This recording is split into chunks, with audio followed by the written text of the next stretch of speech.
Oklahoma Archery. Everything archery based out of Oklahoma for Oklahoma. Let's get it started. Welcome, everybody, to another episode of the Oklahoma Archery Podcast. We might have been a little bit late getting that music on there, but hey, it'll be what it'll be. How's everybody doing? We're all down in Tornado Alley again, so you know it's getting to be springtime in Oklahoma when you're dodging tornadoes and sailing arrows off into the wind. Dave's just getting over the crud. He's been down the last couple weeks, but it did give him time to set up a new indoor bow. Wow. Brand new too, man. I mean, the wife's, I told her when it came in, I said, hey, I'm going to get a new bow. She's thinking it's still on order, but hey, I mean, it'll be what it'll be. So when that one's not on order, you can get a second one set up for some there skinny you go. arrows. That's the way you're thinking. Yep. That's all I can do to shoot one. I don't need two. Well, you got to buy them in the same color. Same case, same color bow. They never know. Yeah, well, that's right. That's the reason I call them the snow camo. They're all white. Yep. So what have you been shooting, Dave? Tell everybody what the new bow is if you're ready. Yeah, I don't have a problem at all. It's the new Matthews title 40. There you go. Tim Rolled Gillingham into the special. world. Do what? The Tim Gillingham special. Well, no, I'm not near the draw length he is, but yeah, I do have it. I have it out there at 32. So we'll go from there. Well, what's been your initial setup? What's the specs? What's your first impressions? I like the dog out of it. That thing is solid. Machining is spot on. I'm going to install a aftermarket set of strings. But setting it up was very simple, super simple. We set my peep height where I wanted, loop height where I wanted it. It's in the top half of the burger hole. Set it at 46 pounds. I put the 32-inch mod on it, 80% lead off. And pardon me. And I just, like I said, went high in the burger hole, set the cams dead nutted even, and just started shooting it. I had a bullet hole. First I set the timing, and it was just a half a twist off. Simple, easy fix. Set up a piece of paper, and I had to do that homemade job style because I don't have a paper tuner. I've just never been a paper tuner guy, but I was told that I need to do that with this. So I thought, all right, well, let's do what I've been told. And I set up a piece of paper to shoot through. About 5 shots. I put a quarter of a turn in top and bottom on their limb shift, dead nutted hole right through the middle, left it at that. Have you shot a bear shaft yet? Yeah, it was about an inch, about 3/4 inch over. It stayed in the 10, but it was over just a little bit. Yeah, that's good enough for anybody out there drawing a bow back. If it'll still hit the 10 ring on a Vegas, that's pretty close. Yeah. So I know everybody's anxious to see. You had a couple of pictures of your arrows.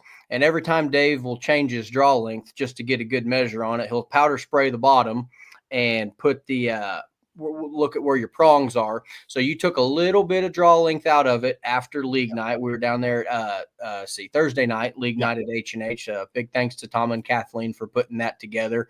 I know that one's coming to an end, but we'll have some more stuff fired up down there before you can know what's going on. So we're going to keep y'all in the loop about some future indoor plans down there, because indoor never stops. If you ask Dave and Sly and some of these other folks, they don't ever concern themselves with the shooting of rubber deer.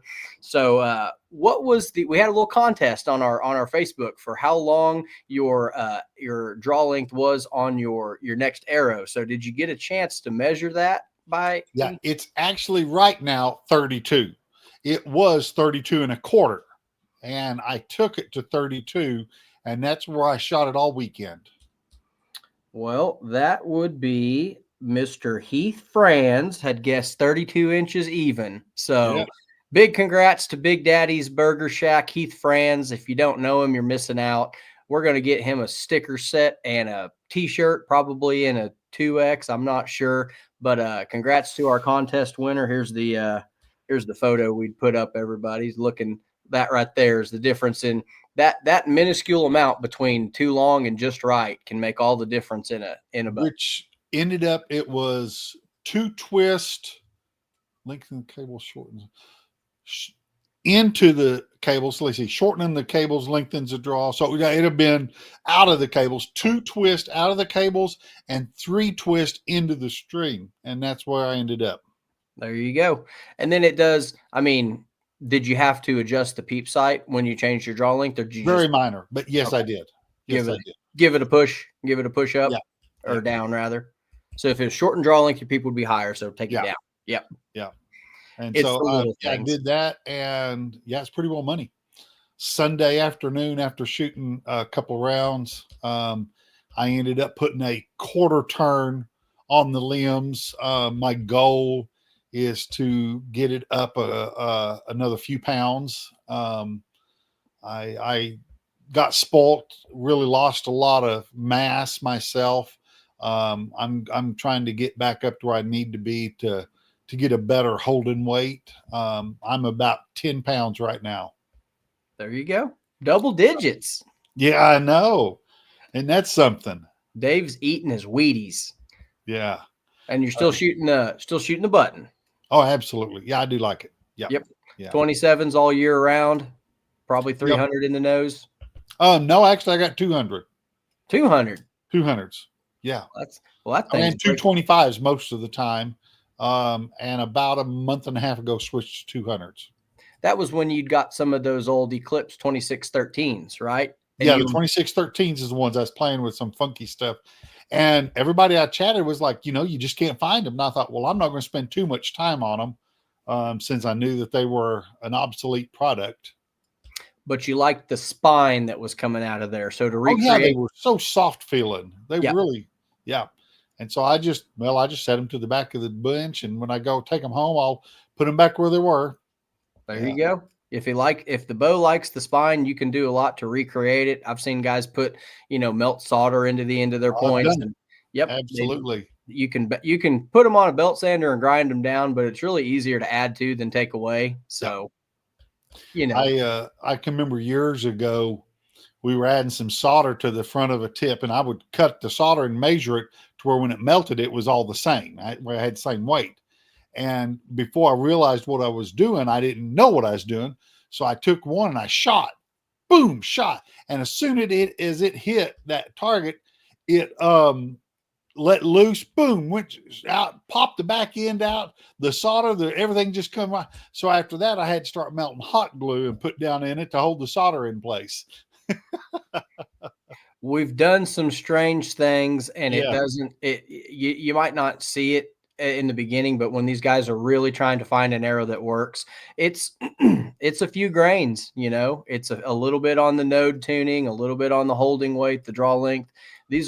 I was talking to a buddy of mine, Ronald was up there shooting with us today, Ronald Tyler, and he was going between a hinge and a button. And I was like, man, you're right there. All you got to do is it's a micro adjustment on the draw length or the peep sight height and going between different axle to axle bows. And I was like, all the ingredients are right there on your bow. Whatever it is you need to do, you're already holding it. You don't need to buy anything else. Let's just work with what we had. And we took his click out of his hinge and did all kinds of different stuff. And he was stacking them in there in the middle by the end of the day. So, you go from spraying them on the paper to hitting the middle in 30 minutes time. It is that easy for everybody, everything. It's so hard to get into the weeds when you're setting up a bow. And it's like, for the longest time, I just thought my draw length was 28. So that's what I'd set them all at. I never considered that it would be a different draw length, a different peep sight height. It is what it is. And I need to hold it in the middle and execute. It's like, yeah, but let's take a step back and see what else the bow might like, And from bow to bow, I think the draw length changes just a little bit. I'm a firm believer in that. Just because it's your draw length is this on a Hoyt, and you go to, let's say, a Darton, that doesn't mean it didn't change. Just the way that it feels and it sets up, I think little things can change. Absolutely. I'd had Scott Hamlin, when our Darton rep, had said that they run, I don't know if it was short or long on the new Exodus Pro SDs.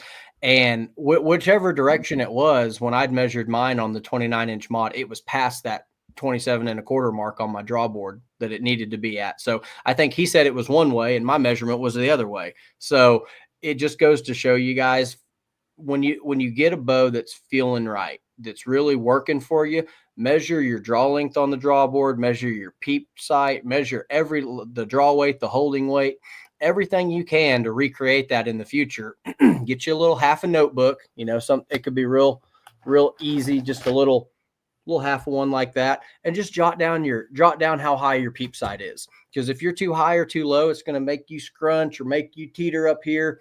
That bow's not going to do what you want, even if you got the right draw length and everything else. So take those intangibles down. So if you blow your bow up or it gets stolen or you get a new one or something like that, you can have at least a good starting place. And just changing string, that'll make you have to redo a stuff. So it's definitely a plus. Or changing a loop. Man, you got to know what your loop length is. There's no doubt about it. Yeah. I think most of the time with the D loop, as far as height goes, most people just move it up. I've never seen, if it's, you try to set it, mid burger hole, top burger hole, and you always want to, Paige Pierce has a good video about spinning it around and seeing where it'll hold and waiting to tie your knock set points in. Figure out, I don't think anybody's ever gone down lower with it. I think most of the time people have gone up and up and up, but I haven't heard nearly as many people say that D loop needs to go lower. Yeah.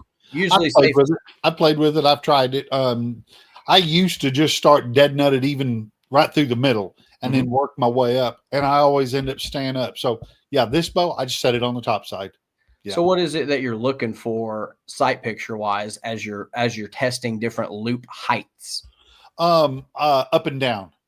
To me, if I'm bouncing a bunch, generally it's loop height. And I'm talking out of the 10 into the bottom of the yellow, back up, back in, up, down, up, down. And to me, that's a hold. Not necessarily left and right as much. But to me, it's the ability to hold it like that. And to be honest with yourself, to me, a lot of people think that it's a lot of things like that. And it's just the pressures.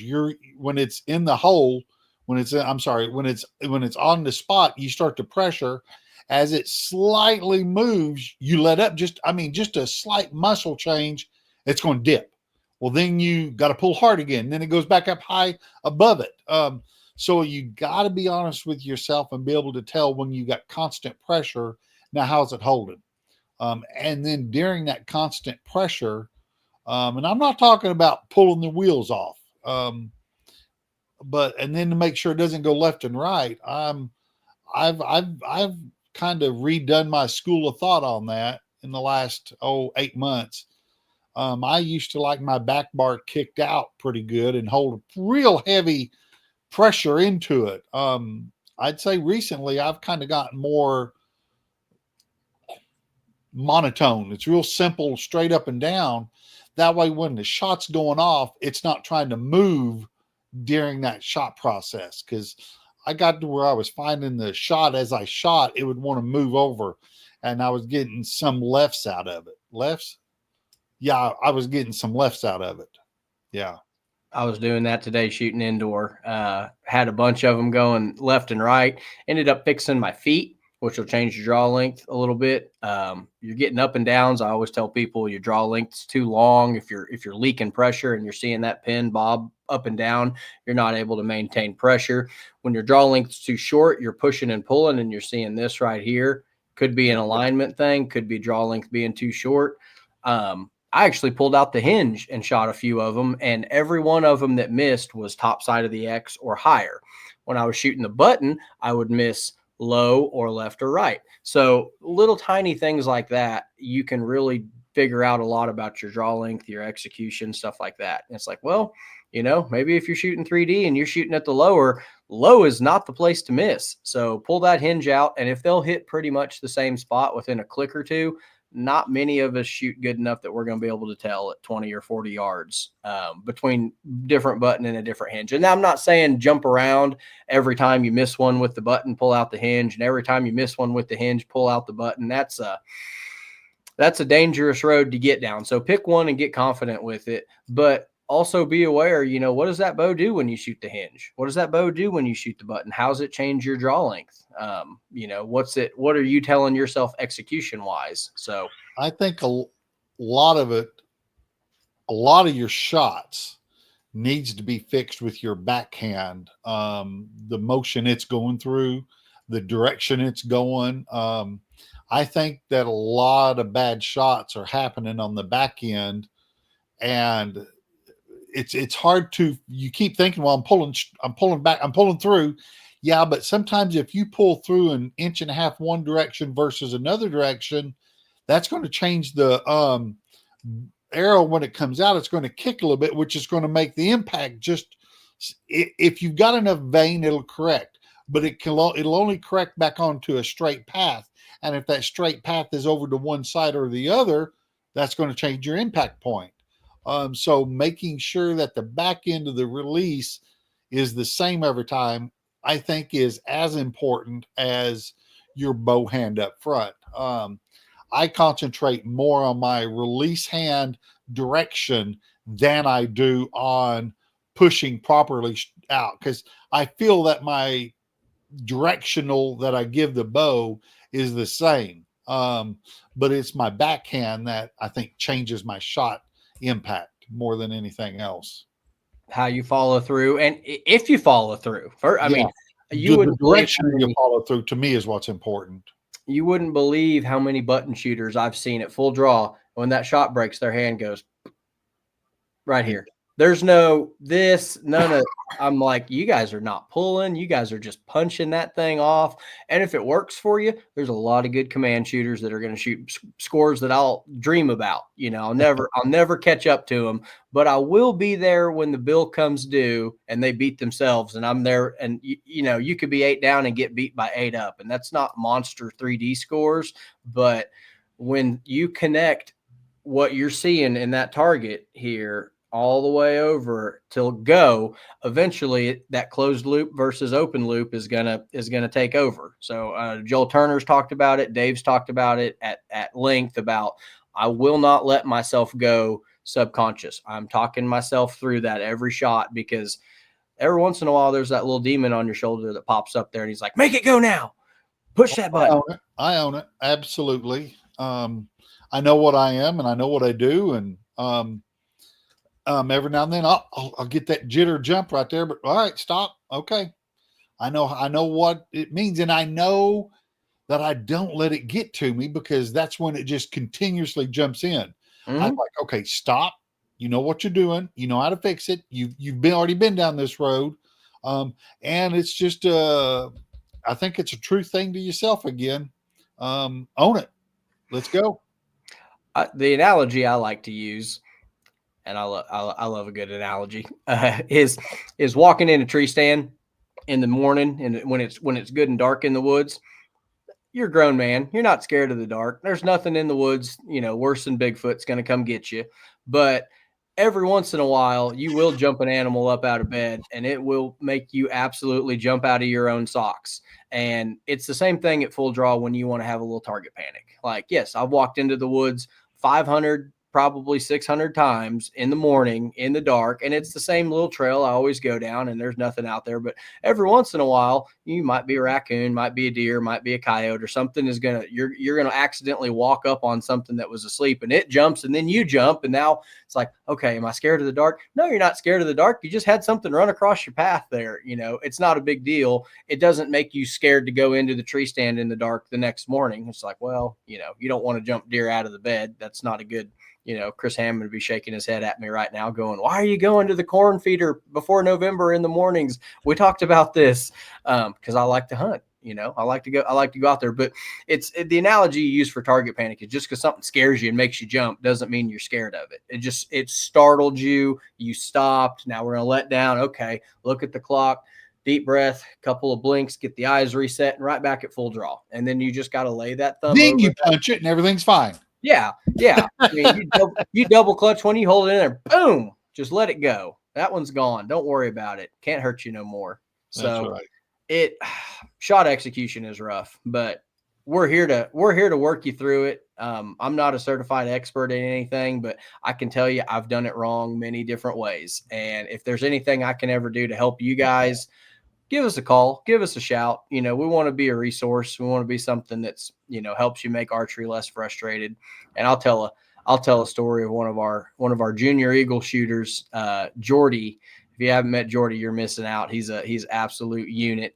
7, 8 years old, shoots in the junior eagle class, and he had target panic pretty bad 2 weeks ago at I don't know if it was S3DA or USA Indoor Nationals, something like that. And he's little bitty guy, had never experienced target panic, and he got over it and went up there and took second place at Foley. So it as bad as it gets, as fast as it gets, it can turn around that fast, and you can get over it. Yeah, absolutely can. Yeah. I've been there. I've done that. I've back when I was shooting 3D, I mean, I punched a whole round. I was probably 15, 18 down. Picked up, drove an hour north to another shot. I was like 8 up. Yeah.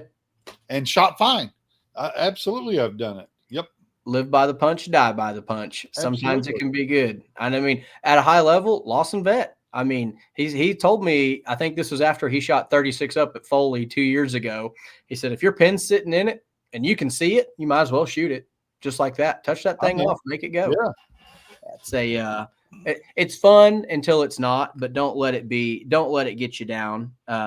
Yeah. So, make archery everything you can that makes it fun, but don't make it frustrating. We saw a couple of guys coming off the ASA course this past weekend, and it was just, you could see it on their face. They were seeing ghosts. That's a football term, and the quarterback's always getting sacked, and he gets the ball and he kind of panics every time.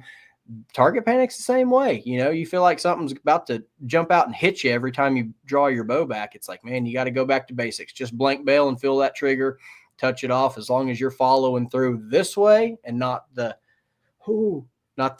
collapse, half a shiver there.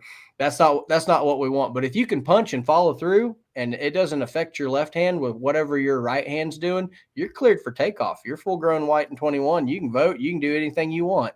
That's just something out there that, like Kyle Douglas, you're going to see Kyle put up huge numbers, and nothing that he does with his right hand is going to affect that left hand. He's, completely at ease with it all the time. And I remember somebody was talking to Robert Householder. I'm trying to think of who it was. They're like, how do you put so much practice on what the right hand does without it letting it, affect your aiming? And he goes, just takes time. It just takes practice and everything else like that. And what I always try to tell people is aim and execute are married to each other, and they're not allowed to have fun at the same time. It's either one or the other. You're either aiming good and executing poorly, or you're aiming poorly and executing good. Sometimes you can do both wrong, but if you can ever have a good day with both of them managing it, you're going to have a good number on your scorecard. It doesn't mean you're going to be the best. It doesn't mean you're going to win, but you're going to do better than you thought. Well, let's talk about the ASA shot tournament this weekend. Yeah. It was a monumental success. Huge shout out to the guys at Shot 3DX. I just talked to a couple of them. It's about 5. They rolled out from packing up about a couple hours ago. So they were there, I think, probably on site a full week. But we had an ASA qualifier in the middle of a Shot 3D experience, and that was pretty dang cool. I don't know final numbers. I know they were over 500. They might have hit 600 people on the weekend between Saturday and Sunday. We had an ASA qualifier at 8 a.m. It was plenty light. It was about as warm as it was going to get, and the wind laid down real nice. So we had about 80 people show up for an 8 a.m. qualifier and got everybody off the range. And I think about half of them went and shot the rest of the event. So for anybody that's been living under a rock, they set 4 courses of 20 targets up the mountain, side the mountain, back side of the mountain. There's some easy ones on flatter ground. Like I think the Rolling Bones or the Antlers Motorsport, they had them all at about 30. So that's something for your less physically inclined, your kids, maybe some elderly people if you wanted to go out there. Dave's ear's not paying attention. You can go. And then they had like the Taibo course where it was extremely technical and had quite a bit of hiking involved in it. So there's varying levels at these events that no matter where you're at in your archery journey or your physical fitness journey, you can still be tested. You can go test yourself on some uphill, downhill shots, but huge shout out to those guys. I appreciate them letting us tag along with the ASA. Do you feel you got any of their shooters over in the ASA? I think we had a few of them. I had a few people accidentally wander over and they're like, what's this going on over here? We're like, oh, this is a tournament. It'll be open later in the day. I just got to meet people, got to hang out. We had one of our local coffee roasters, the Okies coffee roasters. I'm sorry if I butchered that name, but they just put a coffee shop out right there by the registration tent. And we got to see people come by and hang out and shake hands and, kind of answer questions from people. So we did have some new people that we recruited, not necessarily by them coming and doing our ASA qualifier, but just, meeting, shaking hands, hanging out at base camp by the practice range.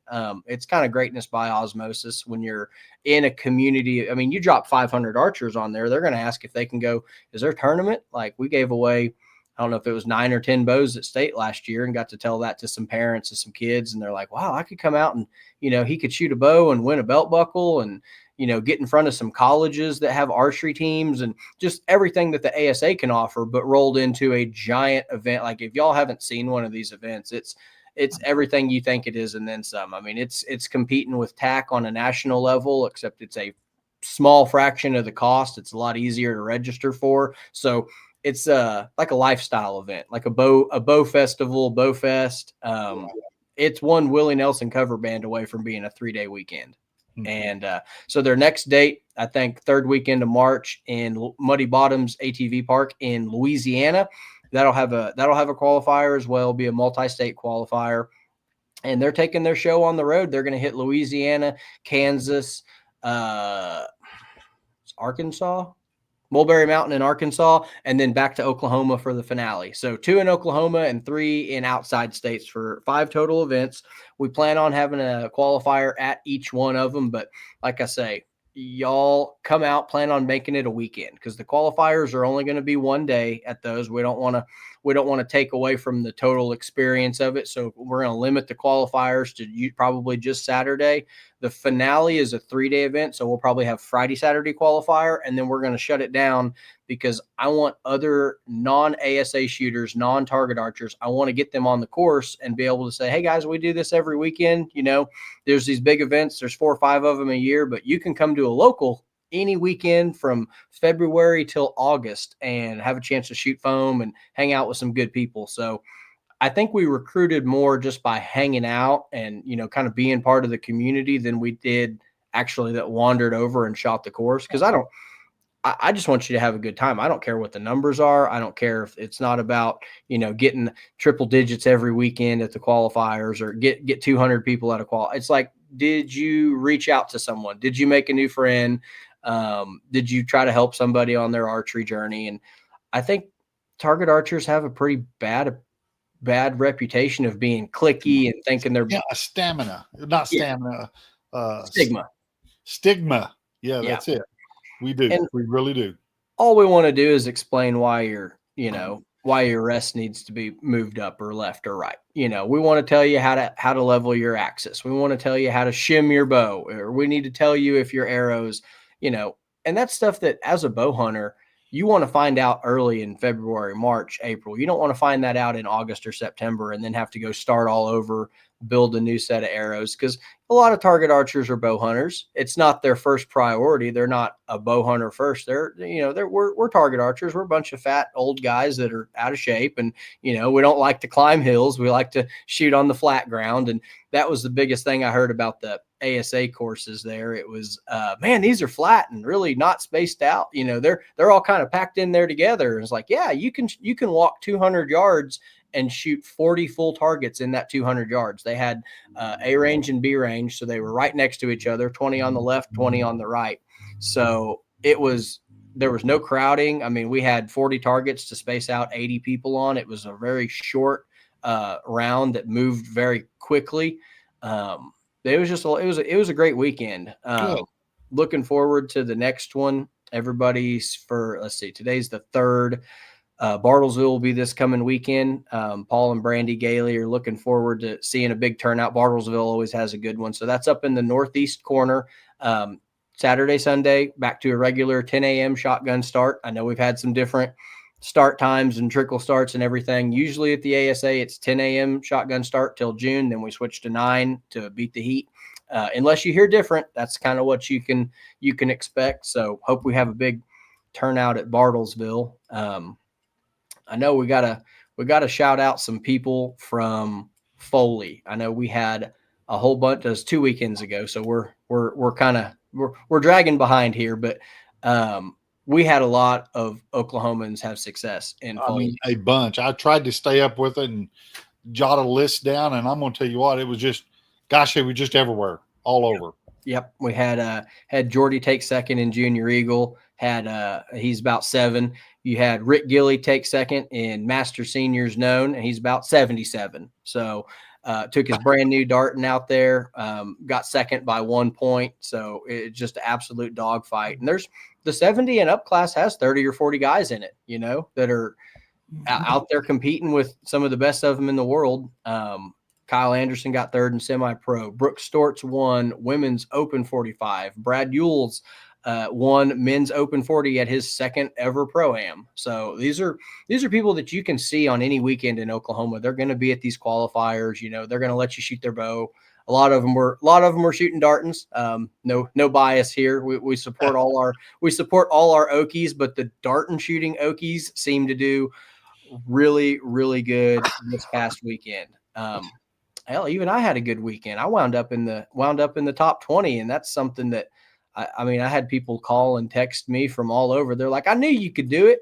And I had no idea. I think I shot 10 up the first day and 14 the second, which is not that impressive. The guy from Summit Bowstrings, Bryce, he shot 28 up in one day, shot 14 out of 2012s and kept every one of them. So that's the level. I mean, I think he tied for 3rd in men's known 45. So I think he shot 10 or 12 the first day and 28 the second day. So he was 40 up on the weekend and tied for 3rd. If that tells you anything about how deep some of these divisions are and the crazy good scores people are shooting in them. It's a dogfight. Yeah, it is fun to watch. Love the way that they broadcast it. So yeah. Yep, had the shoot down. Man, when Dane Johnson won the first ever men's known pro at 60 yards, I don't think there was a dry eye in the house. It's just something that you feel the community behind somebody, and we reached out to Dane, try to get him on the podcast, because it's no one's ever won a 60-yard pro class before, you know. So that's something that we're going to look back on in 5 or 10 years and be like, man, you remember the first time? Remember when them pros only used to shoot 50 yards? It's like, well, everybody just keeps shooting 76 up out of 80 and not making the shoot down. We're going to have to move them back a little bit. So, I remember when everybody shot 45, period. Oh, yeah. Yeah. Technology gets better, bows get faster, and we're just going to keep stretching them on out. But it was a little colder in Foley than normal. Usually we're 60, 70 degrees. I think we were down in the 30s and 40s. So shout out to everybody that braved the weather and went out regardless.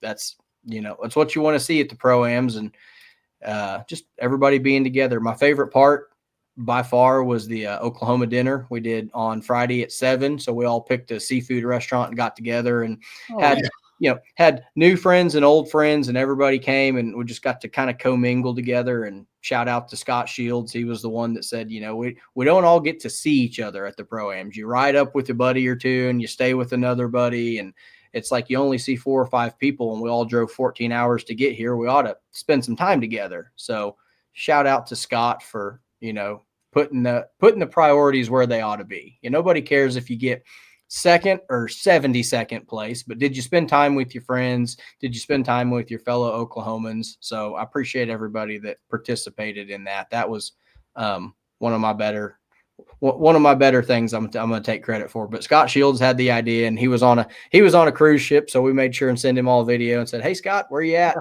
There you go. But that's the kind of thing you want to see at the big tournaments, because everybody's there, and you try to not take it too seriously.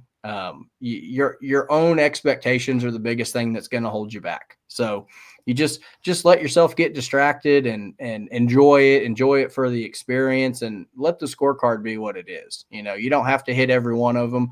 Everybody's going to their day job on Monday. They're not gonna name a street after you or host a parade.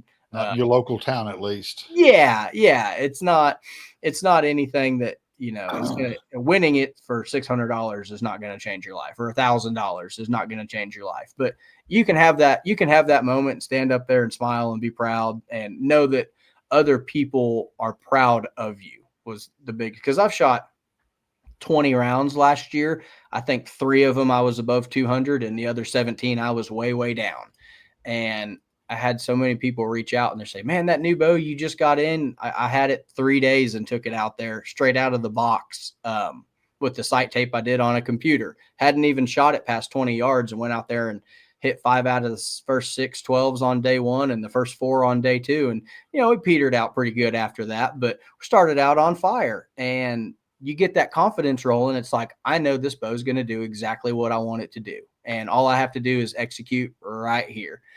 And when you do it, you just trust the bow and have a good time. Like I shot with a kid. I shot with Matt from Minden 2 years ago. I shot with a young kid, Noah, a young Hoyt shooter getting ready to go off to college. And that kid can shoot. All of them can shoot, but I shot with another guy, an older gentleman that I'd shot with at Coleman last year. So I had people from every corner of the country that I'd known, and they're like, "Hey, Neil, how you doing, man? I got to shoot with you again." Good. So it's literally like going to a class reunion at these things. These guys, you've shot with them before. They want you to do good. You want them to do. It's just it's a lot of positivity. Nobody has a bad time out there. Like anytime, if you're like me and you're having a bad day and you haven't hit a 12 all day, those people behind you, when you hit one on the 19th target out of 20, they're going to be like, "Yeah, buddy, I knew you could do it." And they're there to pick you up. Here's a thought I just had. You was talking about different things. How many ranges are you going to have set for the state yet? Do you have any idea yet? At least 2? Yeah, state's going to be 2 30 target ranges, just for being, and we're opening it up another day. So it'll be Friday, Saturday, Sunday for our state, just in case there's another state out there on the same weekend. I do not want to take that away from any other state director. So you come shoot ours Friday and you can be back home Saturday, Sunday. How many people did y'all put in the Oklahoma Archery Hall of Fame this last year? I don't know where there is an Oklahoma the Western Region Hall of Fame. Okay. How many? 2. Sounds to me like that could be a plus for this next year. You'll have whomever it was, their name it'll be the Neil Cooley range over here and this range over here. I think that'd be a fun little something to have that next year for them. Yeah. I think I know one of them that's getting cut for sure at the Oklahoma City Gun Club is going to be the Jim Yancey Memorial Range. Okay, there you go. That's what I'm thinking. Yep. Call it something like that, and just another little bite, another little piece to call it for the day. Yeah. Yep. So our inductees last year were Mary Hoas and Rick Archer into the Western Regions Hall of Fame. There you go. That could be one, and Jim Yancey can be the other then. Yep. Rick Hoas and Rick Archer range over here, and then everybody else over on the Jim Yancey range. I think that'd be a fun little something to do. Yep. And they've talked about having, I know this is a Haskell idea. Shout out to Haskell at Choctaw Archery and Guns. Love everything the guy does. He said he was wanting to do an Oklahoma Archery Hall of Fame and get some of the retroactive stuff, like wanted to get the unified council together and have everybody kind of on the same page and honor some of these guys some of them are still with us and getting on in years, and others have already passed on. But it's our job as, you know, stewards of the sport to keep their memory alive, keep their names alive. I met Jim at our state this past year. It was only I think the first or the second time I got to meet him. And, you know, he was so excited just to see what it was growing into. You know, he wasn't there to shoot. He was just there to see his old friends and hang out with people and be in the middle of the action. And that's 100% okay with me. I don't care if you shoot a single arrow, as long as I bought my very first very first brand new bow off of Jim Yancey, and it happened to be a PSE. He sold bows at Fred Baker Firearms, and I think it was Outdoor America store or Great American Outdoor Store. I forget the name of it. It was called Fred Baker's also, and yeah, I bought my very first brand new bow off of him. You remember what it was? Huh? You remember what it was? It's a PSE Fireflight Carol Intruder. There you go. Yeah, I know exactly what it was. Well, don't let us ramble too much. If you let me get to talking about Foley, we'll probably be here for the next several hours. So we're going to hop off of here. Y'all be good. We'll see you at Bartlesville ASA this coming Friday, Saturday, 10 a.m. shotgun start. And that's all from us for today. All right. See you, buddy.